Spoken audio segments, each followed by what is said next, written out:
Hello friends, இன்றைக்கி இந்த வீடியோவில் நம்ம என்ன பார்க்க போகிறோம்னு சொல்லிட்டு பார்த்தீங்கன்னா, கமருதீனும் விஜய் பார்வதியும் பிக் பாஸ் வீட்டுக்குள்ளே ரீஎன்ட்ரி கொடுக்க போகிறாங்க அப்படிங்கிற விஷயத்தை தான் நாம் இந்த வீடியோவில் பார்க்க போகிறோம். வீடியோக்குள்ளே போகிறதுக்கு முன்னாடி நீங்கள் நம்ம சேனலுக்கு புதியவராக இருந்தால் மறக்காமல் சிபி ட்ரெண்டிங்கை சப்ஸ்கிரைப் பண்ணி ஃபாலோ பண்ணிக்கோங்க.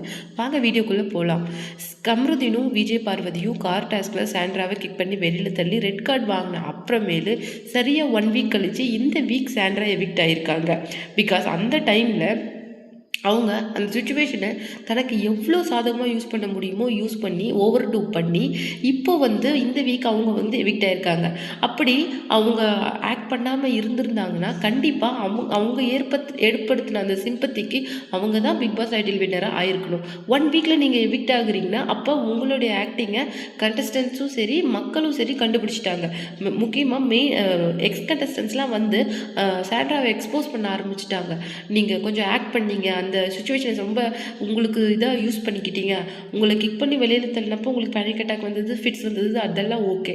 பட் ஆனால் அதுக்கப்புறமேலே நீங்கள் கமருதீன் விஜய் பார்வதி பார்த்து பயந்து ஓடினது, அப்புறம் அவங்களுக்கு ஒரு எக்ஸ்கியூஸ் கொடுக்க மாட்டேன்னு சொன்னது, இதெல்லாம் அதான் ஓவர் டூ, இதை தான் நாங்கள் ஓவர் டூ அப்படின்னு சொல்கிறோம். ஏன்னா சபரி ஒரே டாஸ்கில் பார்வதியோட கண்ணை உடைச்சப்போ அவங்க கண்ணு வீங்கி கிட்டத்தட்ட அவங்க 10 to 20 days அதில் கஷ்டப்பட்டாங்க.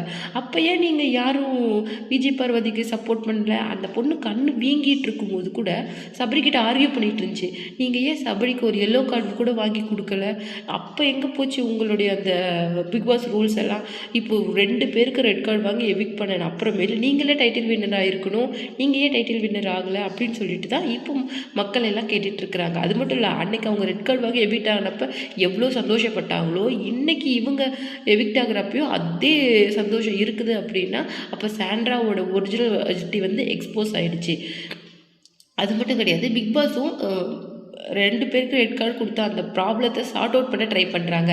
அதே டைமு கமருதீனும் சரி விஜய் பார்வதியும் சரி இதுக்கு ரீஎன்ட்ரிக்கு ஒத்துக்குவாங்களா அப்படிங்கிற ஒரு கேள்வியும் போயிட்டுருக்கு. அது மட்டும் இல்லாமல் அவங்க வர அதே டைம் தான் பிரஜினும் உள்ளே என்ட்ரி கொடுப்பாரு.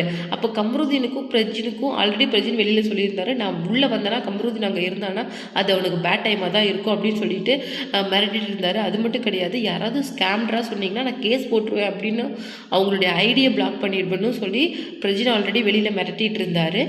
அது மட்டும் கிடையாது, இப்போது 2 பேரும் உள்ளே மீட் பண்ணிக்கும் போது அப்போது ஒரு ஏதாவது கிளாஷ் ஆகுமா அப்படின்னு சொல்லிட்டு ஒரு விறுவிறுப்பாக எதிர்பார்க்கலாம். அது மட்டும் கிடையாது, இப்போது சாண்ட்ரா வெளியேறிட்டதுனால இப்போ கண்டஸ்டன்ஸ் ஒருத்தராக எலிமினேட் ஆகி ஃபைனலுக்கு 2 பேர் வருவாங்க. அதில் ஒருத்தர் வின்னராகவும் ஒருத்தர் ரன்னராகவும் ஆவாங்க. அவங்களுடைய ரீஎன்ட்ரி பற்றி நீங்கள் என்ன நினைக்கிறீங்க? அவங்க எஸ்ட்டாக உள்ளே வந்தால் என்னென்னலாம் நடக்கும் அப்படின்னு சொல்லிட்டு. ஏன்னா சாண்ட்ரா உள்ளே வெளியில் போயிட்டாங்க, ஸோ பெருசாக எதுவும் நடக்காது. ஆனால் விக்ரம் கிட்டேயும் சபரிக்கிட்டேயும் திவ்யா கணேஷ்கிட்டையும் நிறைய கிளாஷ் ஆகும் அவங்க 2 பேருக்கும். நீங்கள் அதை பற்றி என்ன நினைக்கிறீங்க அப்படிங்கிற உங்களோட கமெண்ட்டை மறக்காம நம்ம கமெண்ட் பாக்ஸில் கொடுத்துருங்க.